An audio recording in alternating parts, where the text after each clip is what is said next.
ఒక చిన్న గ్రామం. పొలాల మధ్యలో ఒక మట్టి ఇల్లు. ఆ ఇంటి వెనుక భాగంలో ఒక ఖాళీ నేల ముక్క. ఎండిపోయిన ఆ నేలపై మీరా ఒక చిన్న విత్తనం నాటింది. ఓపికతో, ప్రేమతో ప్రతిరోజు నీరు పోసింది.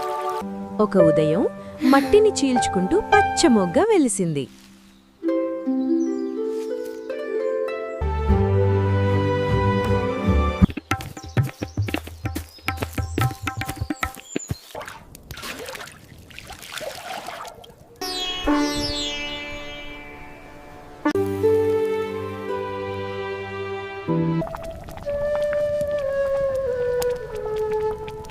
ఆ రోజు మీరా తెలుసుకుంది, తోటంటే కూరగాయలు కాదు, ఆశ, ప్రేమ, జీవితం.